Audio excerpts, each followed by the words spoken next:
Well, good evening and God bless you all. It's a wonderful blessing to be together. Thank you for being here tonight as we continue in the book of Genesis. We're now into chapter 36. As you know, there's 50 chapters, so we are well past the halfway point. And I'm going to give a little bit of a recap of what we did last week, which when we were in chapter 35. It opened up with God for the first time telling a patriarch to build an altar. And this one was at Bethel. And so Jacob did that. And God began helping his people transition into monotheism. He told them to purify themselves, get rid of all those little gods that we know Rachel brought with her. And we anticipate that others did because that part of the country was into that. And so he's moving people into that's not okay. Now, and he'll make it very clear when he gives the law to Moses. Um, so they were also commanded to purify themselves, and whatever that was, we know what it is now according to Mosaic law, but Jacob did whatever he knew to do, and that was a blessing. And as they traveled, they encountered no trouble from the inhabitants because the people were afraid. And could have been because they'd heard of what God had done at Sodom and Gomorrah, other things. Later on, we know when they traveled out of Egypt, people were afraid to mess with them because they heard what their God did while they were there. And so this is when God changed his name. He personally changed Jacob's name in chapter 35. Previously, when Jacob was wrestling with the angel changed his name. Now he's heard it a second time. His name is Israel. And so God gave that to him. And so Jacob erected his third standing stone. There's a total of four standing stones. And Jacob erected his third one. This one, he did the smaller one in Bethel. Then the second one, when he made the covenant with Laban, when it was kind of like their borderline. You don't come farther this way. I don't go farther that way. They kind of didn't, they had a agree to disagree type of situation. And then now the third one, he places this third one to commemorate him speaking because God spoke to him through the angel. Later, he erected a fourth one in this area to mark Rachel's grave. So in the latter part of the chapter, both Jacob and Esau returned to Mamre for their aging father. Isaac was quite old. He died at 180 years, and his sons buried him there. And then the chapter closes with um, Jacob's firstborn Reuben having intercourse with Bilhah, which we thought was kind of a peculiar situation. And a couple thoughts on why that happened, which we discussed last week. I won't go through it again. And we're going to see that there's some consequences to some of that behavior. But tonight, we are in Genesis chapter 36. And as Jim has asked me to do, this is Thursday, March the 6th, 2025. Okay. Now, this is kind of a unique chapter, and I read it. Now, what am I going to do reading genealogies? We're going to go into genealogies. And if you'll turn to Genesis chapter 36, but we got a lot of fun stuff in store. So it's not just going to be reading names. So let me share my screen. I'm going to be out of the REV, and I use the REV a lot in its commentary, as well as Claire blessed me with a commentary from Dennis Prager, and I've used that as well as other things out of internet, different sources that help and bring insight and the like. So I'm going to share my screen now. And if you want to turn to your REV or your Bible, if you have a Bible that's not an REV, it's going to sound a little bit different, but that won't be a problem. So we're in Genesis chapter 36, and we're going to start with, this is Esau's family. And now these are the descendants of Esau. Now, this chapter is going to mainly deal with genealogies. And I'm going to try to move through certain parts of it quickly, but I want to stop. There are certain things that I think we can spend the time to develop some understanding of. Now, these genealogies explain that how many tribes that Israel had to deal with when they came out of Egypt. These guys aren't really that big a deal now, but later on, after Jacob and the guys go to Egypt, and then later on, when Moses has to bring them out of Egypt, these guys play a significant role, and most of it bad. We're going to be seeing the beginning of the Amalekites, like a cuss word to the Jews in this chapter, and how other cultures developed quickly, even more quickly than Israel did. And it shows what happened to Esau, who received the blessing of Isaac, not the main blessing that his brother did, and how those blessings were fulfilled. We'll also see the origins of in Canaan, these groups. And these are going to resurface when Israel departs Egypt with Moses. And it also shows that God is concerned not only with Jewish people, but also the descendants of Esau, who actually became Israelites' arch rivals and enemies. So let's take a look at the next verse, verse 2. Esau took his wives from the daughters of Canaan. Now you'll remember that this caused no small problem with Rebecca. She was very upset about this. She didn't want him around, and they were just like, "Why? I can't even live with these people." So she was upset that Esau took these wives that had different gods, different ways of thinking, and we know about two of them. So we got Ada, the daughter of Elon, the Hittite, and Holamabama, if I'm saying that right, the daughter of Anna, and the granddaughter of Zibeon, the Hivite, and also Basemath, Ishmael's daughter, sister of Nabaioth, and Adah bore to Esau Alphaz, and Basemath bore Ruel, and Olabama bore Juesh, Jalam, and Korah. These are the sons of Esau who were born to him in the land of Canaan. So we're not going to spend a lot of time reading names, but Esau took his wives, his sons, his daughters, and all the members of his household with his livestock and all the other animals and all the possessions that they had acquired in the land of Canaan, and he went into a land away from his brother Jacob. Now, he could have said, "Hey, I'm sticking around, you move," but they seem to have patched up some of the differences, because he's being pretty gracious here, and he's going to let his brother stay. And for the reason, he says, the possessions were too great for them to dwell together, and the land of their sojourning could not support them because of their livestock. Well, Israel's, the land of Canaan is a large place, and there are a lot of tribes there. And so, but in the dry spells, it required quite a bit of land to feed the livestock, and required, as we're going to see later on in the next chapter, that they had to travel quite a bit to get to where there would be land and water. So they're too great for them to dwell together, and the land of their sojournings cannot support them because of the livestock. So that was the main deal. When it dried out there in that part of Israel, it got dry, and things look pretty desert-like. So Esau lived in the hill country of Seir, which is Edom. Esau is Edom. Now we're going to go down here. I'm not going to read all these things, but I'm going to point out some people that are kind of famous here. Let me see. Let's go down to verse 8. Yeah. We've got the descendants of Esau, the father of the Edomites in the hill country of Seir. And then we have the names of his sons. And then the next verse, the sons of Eliphaz. And then Timnah, who was the concubine to Eliphaz. And then here we come to a person that everybody's pretty much, this Bible-y bunch here is going to know. Timnah was concubine to Eliphaz, Esau's son, and she bore Amalek. So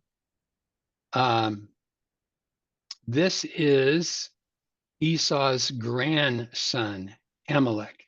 Now this is a famous name, and we're going to investigate this because of the Amalekites. And Amalek was the father of the tribe of the group of the Amalekites. And his descendants and them became enemies of Israel. Now, we're going to stop here, and I want you to take a look at Exodus chapter 19. We're going to get some of the background. We're going to take a few minutes here and study a little bit about Amalek and some of their background. Then Amalek came and fought with Israel in Rephidim. And then Moses, so now we're getting back to, they've come out of Egypt. We're moving forward here. And Moses said to Joshua, choose men for us and go out and fight against Abimelech. Tomorrow I will stand on the top of the hill and with the staff of God in my hand. So Joshua did as Moses had said to him and fought against Amalek. And Moses, Aaron, and Hur went up to the top of the hill. And when Moses held up his hand, Israel prevailed. And when he let down his hand, Amalek prevailed. So it's a good idea for his hand to stay up, right? So, but Moses' hands were heavy. So they took a stone and put it under him, and he sat on it. And Aaron and Hur held up his hands, one man on this side and one on that side. His hands were steady until sunset. Joshua defeated Amalek and his people with the mouth of the sword. So this is farther on down the line. We're going to find out there's some other stuff that came up. Let's take a look at Numbers chapter 24. And I think I probably had this a little bit out of sequence, but you're going to see a variety of things about these guys. You'll remember Balaam, the prophet, and of course he had some trouble with his mule or donkey, as you may remember, but he did make this prophecy in verse 20, and he saw a vision. He saw Amalek and took up his saying and said, Amalek is the first of the nations, but his latter will come to destruction. Now, Amalek wasn't the first of the nations, but it was the first of the nations that actually went after Israel. And so it's prophesied that he was the first to attack, and we're going to see when that first attack was, but his latter end will be destruction. And this prophecy will come to pass. Let's take a look at First Chronicles chapter 4 and in verse 41. But this is written by name, came in the days of Hezekiah, the king of Judah. Now, this is about the end. This is when the end of the Amalekites took place. But this was written by name, came in the days of Hezekiah, king of Judah, and struck down the tents and the Munites who were present there, and they devoted them to destruction to that day. And they lived in their place because there was pasture for their flocks. And some of them, even the sons of Simeon, 500 men, went to Mount Seir, having for their commanders Pelatiah and Neriah and Rephaiah and Uziel, the sons of Ishi. And they struck down the remnant of the Amalekites who escaped, and then they lived there to this day. So there was a history of the Amalekites. David worked on them first, then it went to Joshua, and then they kind of move off of the scene after the time of Hezekiah. But then there's an interesting record here that there were some left. Originally, they were commanded by Saul to be killed. And of course, Saul chose not to do that, and that caused a problem. And so Samuel had to come in, as you know, and take care of the situation, and which he did. Matter of fact, he had to behead Agag, was the name of the king of the Amalekites. But later on in the book of Esther, we'll take a look at that, chapter 3.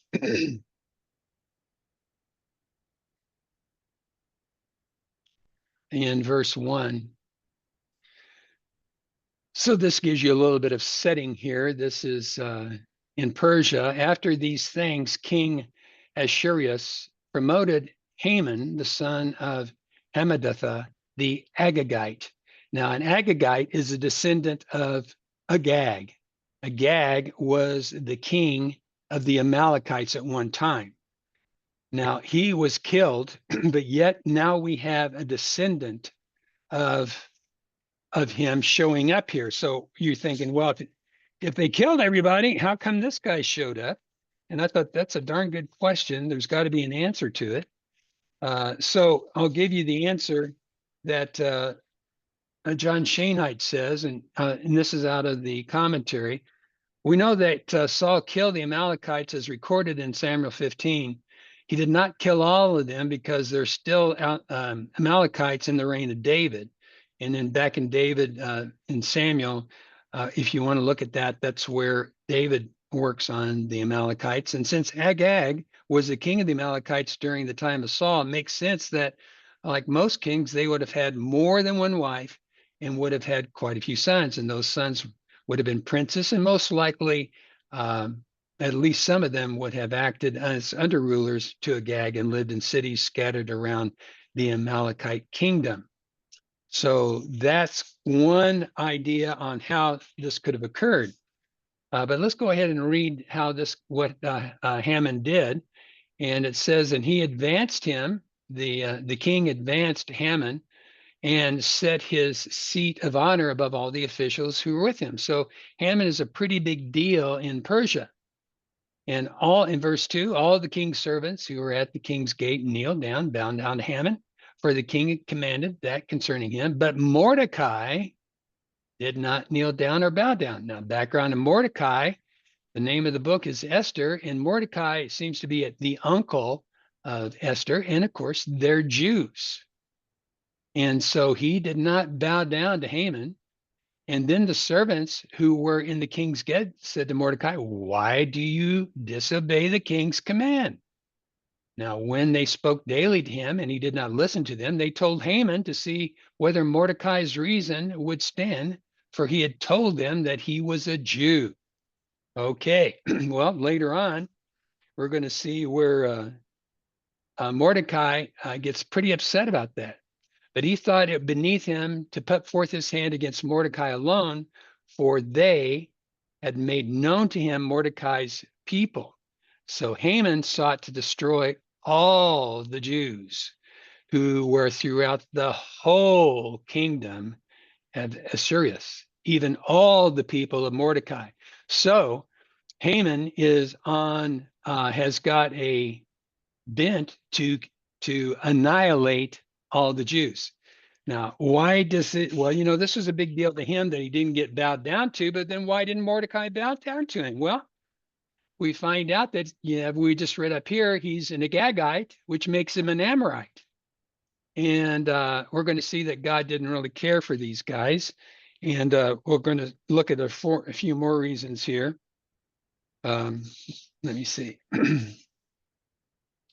I've got it here in my notes. Just take one moment. When they came out of Israel, out of Egypt, when they were passing through the area of the Amalekites, there was they called it a tail, and the tail of the Israelites. I don't see my verse here. That's okay. Okay, here it is. Yeah. God first declared war on the Amalekites for their cowardly act when the children of Israel were journeying out of the promised land, out of Egypt. And what they did was the people that were weak and couldn't fight, they were at the tail end of the group of Israelites, and the Amalekites killed them. So they went after the weak, the old, the sick, and killed them. And so God declared war on them at that time and pronounced, as we saw later on, that they would be destroyed altogether. And it seems as though that Mordecai didn't like the Amalekites either, so he chose not to bow down. Now, Haman in this story goes after Mordecai and the Jews, and because of Esther, they were saved. God worked in Esther, and they were saved. And what had happened to Haman was what he had planned to do to Mordecai. So that's what happens sometimes. God turns the table, and the thing that he was trying to do actually turned out pretty bad to him, and he was thrown on this tower stake and did not go well. But if you haven't read the book of Esther, do yourself a favor and read it. It is a fun book.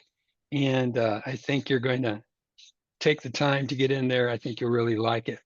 So now we're going to go back to Genesis 36 here. I want to just take those few moments and go through some of those things. And I need to catch up here on my notes. All right. Hang on, just bear with me a minute. I shuffled my pages here and I got to find out where I'm going to go. Okay, hang on. Okay, got that. All right, we've gone through. Okay, now we're going to move into, and we're going to get into the latter part of these verses. You're going to see the Sears family, and Sears family is going to be a whole list of different people.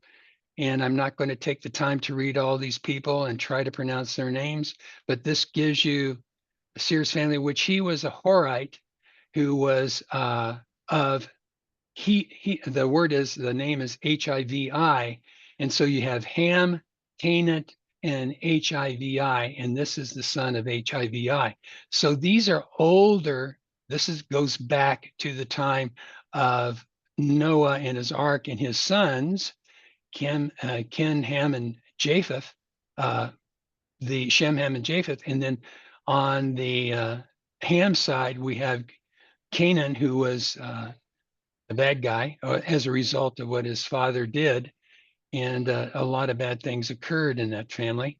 And here you've got this group of people coming from descendants of Ham and Canaan, and inhabited the land even before Esau did, and the different situation reading. Then we have the rulers of Edom, which we're not going to go through that. The kings who reigned in the land of Edom, and before any king reigned over the children of Israel. So these are older groups of people that were there. And then we had the geography of the clans of Esau, and we see the different chiefs and where they were, and some of the areas that they were in. So, and that handles that verse. So we're going to go in now to chapter 37 and get into some really interesting things here. We're going to move into a subject matter now. We're moving away so much from Jacob here, and we're going to move into Joseph. So in verse 1, now Jacob lived in the land where his father had sojourned, in the land of Canaan. So this is where we know he lived, and he seems to have moved to the town of Hebron. This is going to show up later. So it looks like he's in Hebron now, and that's where he's at. And now we're going to shift from Jacob. These are the descendants of Jacob.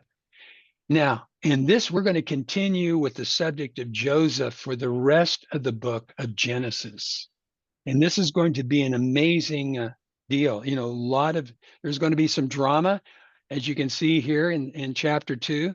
Joseph being 17 years old. You know, I've been 17, you have too. And there can be a lot of ego and bad decisions made when you're a young teenager. And you also have Jacob, who was not born in the best environment. He had parents that had favorites. You know, his dad liked, they disliked, Jacob was loved by his mom, and he was kind of her pet. And then his older brother was loved by his dad. And then you have Jacob really liking Rachel better than us. You find this favoritism going on in this family where they like somebody better than the next, even though they're all blood relatives and close families. And that just causes havoc. So we're going to see lots of drama because of that. So we've got a teenager who ends up being the favorite son of an aging father. Joseph is the second youngest, the firstborn of Jacob's favorite wife, Rachel, and Jacob favors Joseph. And when a father does that, it's not going to set well with the other kids. I don't know if you've ever been in families and maybe been a part of a family where parents showed favoritism to you or a sibling. It's not a comfortable place to be. You know, it causes dysfunction. And so besides that, we're going to see that Joseph is a snitch. Let's read the chapter 2 or verse 2 here. These are the descendants of Jacob. Joseph, being 17 years old, was shepherding the flock with his brothers. He was a young man working together with the sons of Bilhah and Zilpah. Now we know that Bilhah and Zilpah were the two slave servants of Leah and Rachel, his father's wives. Now they're called wives here. This is the first time they're literally called wives. Before they're called concubines, but they mothered several of the sons of Joseph, which are a part of the 12. But Joseph gave a bad report about them, that would be the brothers he was working with, to their father. So he's a snitch. He's a tattletale. What did he say? We don't know. But it doesn't set well. We'll see that as we go through it. Let's look at verse 3. Now Israel loved Joseph more than all of his children. Oh, huge mistake. Joseph loved Joseph more than all of his children. I mean, it's a huge mistake if you're trying to have peace in the family.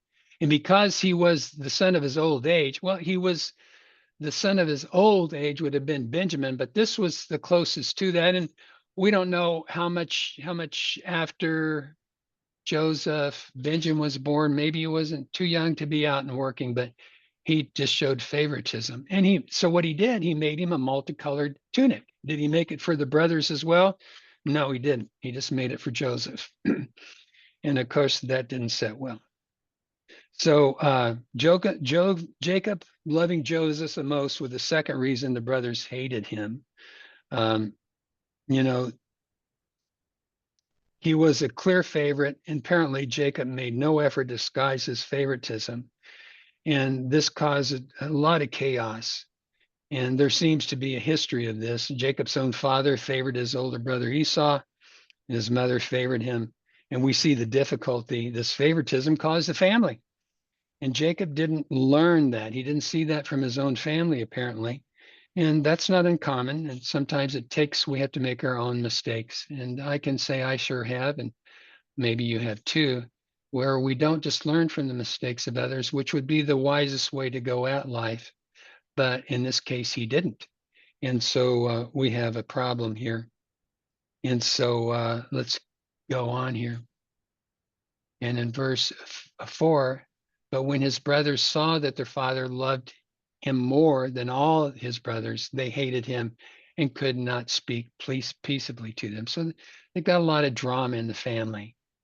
And Joseph now, he's a young guy, and he's going to dream this dream. And we're going to know. And later on, he interprets dreams for the Pharaoh that we're going to read about in upcoming chapters. Right now, he dreams a dream, and he tells his brothers, and they hated him even more. Now, not only was he the favorite and he got a coat, now he's going to have this dream, and he's going to tell everybody about it. And it's not going to turn out well. So I'd like to read an excerpt here from the Talmud. It's not generally critical of patriarchs' behavior, but here it says, a man should never single out one of his children for favored treatment. Joseph's brothers became jealous of him, and one thing led to another until our ancestors became slaves to Egypt. So the particular writer in the Talmud here is pointing out that had Joseph handled his sons differently, the whole Egypt thing may not have had to occur. But this is what did occur. And I think that's an interesting point that could be considered. Let's go on here. And so Joseph dreamed this dream and he told his brothers. And, sometimes when God can speak to you in revelation through a dream, and that's not uncommon, but it does happen. And just because God tells you something doesn't necessarily mean you need to tell everybody what God told you. Oftentimes it's just for you to know. But here we have a 17-year-old guy who's pretty well the favorite in the family, probably feels pretty cocky and pretty special. And he has no trouble kind of rubbing this into everybody's nose, so to speak. Behold, we were binding sheaves in the field. And behold, my sheaf rose up and stood upright, and behold, your sheaves gathered around me and bowed down to my sheaf. Well, first of all, let's talk about what a sheaf is. Most of us probably know, but in Israel, they harvested grain. The reapers would come in, cut the grain fall on the ground. Then another group would come in and bunch it up, and they'd take a long stem, wrap it around the center of it, and so you'd have a sheaf maybe 3, 4, 5 inches wide, and you'd have this, and it could actually stand up, or you could lay it on the ground. And then later on, another group would come by, pick it up, and they would go and they would thresh it and winnow it, separating the grains from that small thing covering on the outside of it. I think we call that bran. And they would throw this up in the air, and the wind would blow it away, and the grains would fall to the ground. But that's a little bit about the agriculture. But so these sheaves could be stood up so they would stand on end. And when you know it, the sheaves were all gathered around and bowed to my sheaf. So he's now telling his brothers that he's going to be a big deal. You all are going to bow down to me. So not only is the favorite son and he gets the coat, now he's going to get these dreams telling him that he's going to be quite the big deal. And his brother said to him, will you reign? Yes, reign as king over us. Or will you rule? Yes, rule us. And so they hated him even more for his dreams and for his words. If he could have just been kept quiet about that, it'd probably gone a lot better. So you can see the brothers are pretty upset. Now, we know Joseph's dream came from God, and we're going to see how this makes sense as we see his life under the Pharaoh. But this stuff was really for him. And just because you receive a revelation doesn't mean you have to tell everybody. And he probably had some youthful arrogance and lacked some judgment, like most teenagers do, including me. And since he was a favorite, he felt pretty confident he could say what he wanted to say. And the end result was the brothers hated me more. So if that weren't bad enough, we'll continue here. Then he dreamed another dream and told it to his brothers and said, behold, I have dreamed another dream. And behold, the sun, the moon, and the 11 stars were bowing down to me. When he told it to his father and to his brothers, his father rebuked him and said, what is this dream that you have dreamed? Will we come? Yes, come, I and your mother and your brothers, and bow down to the ground around you. He knew exactly who the sun was, and we're going to see this later. The sun was him, and the moon was his mother, and the 11 stars were his brothers. Now, we know his mother died. Rachel did die, but he did have the other women in the group, like Leah and the other two could have easily been stepmothers and mothered him. So you could see why I could say your mother. And so kind of got a reboot. And then guess what happens in verse 11? His brothers were jealous of him, caused his brothers to hate him even more. So you can just picture this. It's one thing to be your favorite son of your father, and your father to love him more than you. And then the father gives him a very special piece of clothing. And then he has these dreams and he just presents them to everybody, showing that something special is going to happen to him and they're going to bow down to him. So even his father is now saying, what is going on here? But his brothers were jealous of him, but his father kept the matter in mind. So what's that mean? Well, we know the brothers were jealous, so they either said, you're just full of baloney, he's just an arrogant guy, and we're going to have nothing to do with him. But the father kept the matter in mind. He loved his son, and Jacob knows how God can work in people. And Jacob's had some dreams from God too, right? And so he put this in mind, thinking, maybe he's thinking about, well, what's the truth here? It sounded nearly unbelievable, but maybe there's something to this. So his dad kept this in mind. So we'll move on here to verse 12. Now his brothers went to pasture their father's flock in Shechem. And you're thinking, okay, so where are we now? Well, anyhow, that's a long way. He's in Hebron.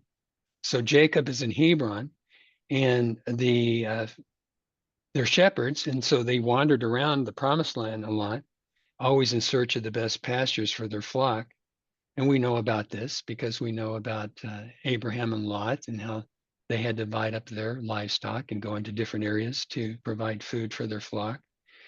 And so that's what they did here. So Jacob was living in Hebron, and Shechem was about 50 miles north. Now, I've shown you on the map, so I'm not going to show you the map again, but you know that Shechem is 50 miles north of Hebron. And when you're traveling with, flocks, and you got the sons are out there tending them, that takes a long time. So 50 miles. But so his brothers went out to pasture, and Israel, now Jacob is now being called Israel, said to Joseph, "Aren't your brothers pasturing the flock in Shechem? Come, and I will send you to them." And he said, "I'm ready." So that's a very long round trip. That's about 100 miles, 50 up and 50 back, which would have taken probably at least 4 days for one man to travel that, probably longer, up and then another 4 days back. So this could have been a good long time. And if his other brothers had trouble, it makes sense that one of them would come back and return for help. But anyhow, Jacob wants him to go. Now, who knows?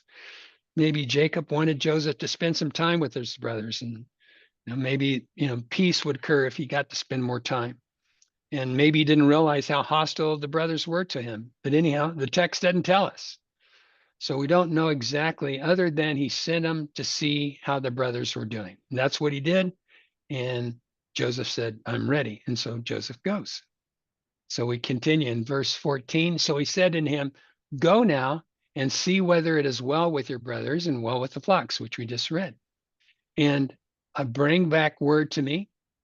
No, we hadn't read that part. Sorry. So he sent him out of the Hebron Valley, and he came to Shechem. So we see now that Joseph went to check on his brothers and the flock, and he was to come back word and set him. Thank you. Okay. There we go. Thank you. And so he came back to Shechem. And in verse 15, and a man found him. So while he's on his way there, a man finds him wandering on the countryside. And the wandering means he's looking. And this is hill country.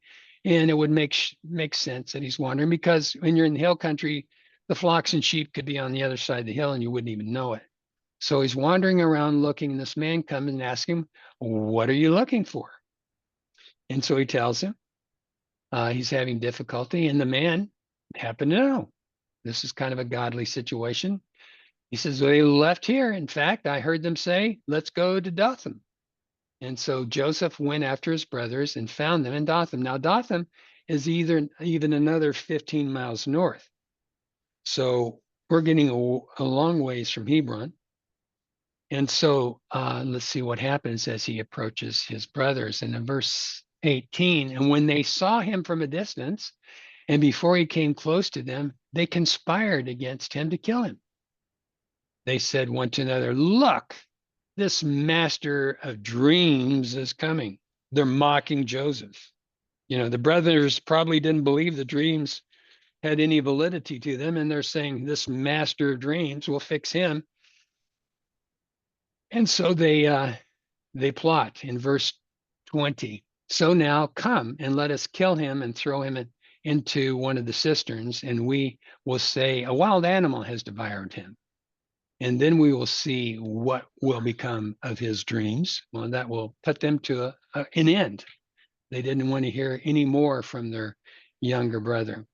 So this plot is going on here with the brothers. And the cisterns, they did have cisterns out in these areas to catch rainwater. And they normally would have could be deep and wide, and they could have a small opening on them so the water wouldn't evaporate in the drier seasons. And they had them there. Sometimes even brush would be over them, and you could fall into one. And it was dangerous, because if you fell into one, you couldn't get out unless somebody helped you.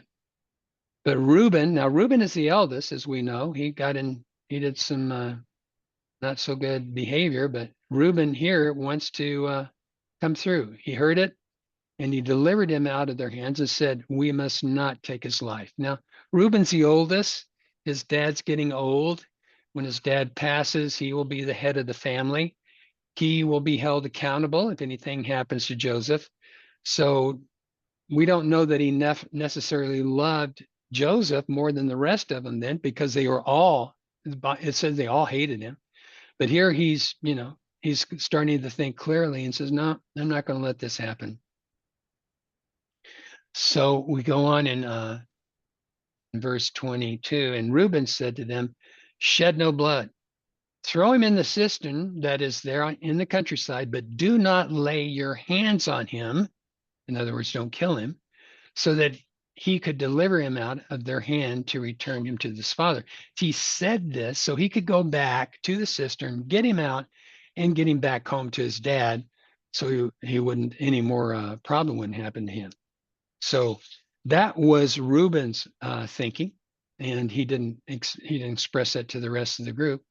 And so when Joseph came to his brothers, they stripped Joseph of his tunic, that multicolored tunic that he had on, and they took it from him and threw him in the cistern. Now the cistern was empty, no water was in it. And this kind of validates the reason why they were traveling so far with their livestock. Apparently, it's a very dry season, to the point where even the water in the cistern had dried up, and they were having to travel great distances to get enough grass for the sheep to eat and enough water. And then after they did this in verse 25, they didn't worry. Did they worry about it? No, they sat down to eat. It didn't even bother them. Didn't mess up their appetite. Oh, good riddance. This shows the hardness and the coldness that the brothers had for him. And this is going to be very interesting, because we're going to see eventually they're going to meet their brother again. And it's going to be a totally different situation. And it's going to be very interesting how these brothers can treat their brother so badly. And then it's kind of like the shoes on the other foot. And we'll get into that in the teaching to come. But let's continue here. They sat down to eat their food, lifted up their eyes, and hey, they saw a caravan of Ishmaelites coming from Gilead, and their camels are carrying spices, balm, and myrrh going down to Egypt. Now, this is a big deal for the Egyptians. They liked these spices, balm, and myrrh, and they were valuable. And normally these caravans would have been very large. Some of them would have thousands of camels. We don't know how big this one was, but it's not uncommon to be large. They had safety in numbers, so they they didn't have rifles and sharpshooters. They just had themselves. So that's how they protected them from bandits. Now we have Judah stepping in here. Now Judah is another of the sons, and so he's going to step in here and try to help. So Judah said to his brother, "What profit is it if we kill our brother and cover up his blood?" You see, some of them were still in the process of wanting to kill him. Reuben said no, and then Reuben planned to pull him out of the cistern and send him home. But now Judah says, wow, let's see here. A little bit of opportunity has arisen. Come, in the next verse, and let us sell him to the Ishmaelites. Ishmaelites. Who are they? Well, they're the descendants of Ishmael, Abraham's son through Hagar. And we've read about them, where they're going to live, and some of their kingdoms, which we won't go over now. But Ishmaelites came by in this caravan. And let not our hand be put upon him, for he is our brother, our flesh. Let's not kill him. Let's just sell him. And the brothers listened to him. Good idea. Let's do that. Now, some in the caravans were Midianites. Now, Midianites were, again, they're kind of like half brothers to the Ishmaelites, because the Midianites were descendants of Abraham through Midian and lived in Western Arabia, where the Ishmaelites were descendants of Abraham through Hagar. And so it continues here. So the Midianites get involved, and the merchants, Midianites men who were merchants, passed by, and the brothers, now these brothers are his brothers, pulled him. Now, commentaries differ on this, who this is referring to, but it really looks like it was his brothers, of the brothers of Joseph, pulled him out and drew Joseph out of the cistern and sold Joseph to the Ishmaelites for 20 pieces of silver. And that's kind of the going rate to purchase a slave, with 20 pieces of silver, and they brought Joseph to Egypt. And the saga continues. And so later on, the law of Moses is going to point out that selling a person into slavery is a capital punishment. And you can see why. That was not a good thing they did. But as we know in our lives today, and it happens so often in our lives today, that God can take these negative situations that occur in our lives and he can turn them into good. We can have, it can be negative one moment and the next time it's good. God works behind the scenes to bring good into our lives. And we're really thankful that that can happen. And so we're seeing that, we're going to see how that happened in the life of Joseph, who was just a little arrogant 17-year-old that didn't know when to not speak, and a father who had him as a favorite. And we're going to see how it continues. We got a few more chapters on this, and it's going to be pretty exciting.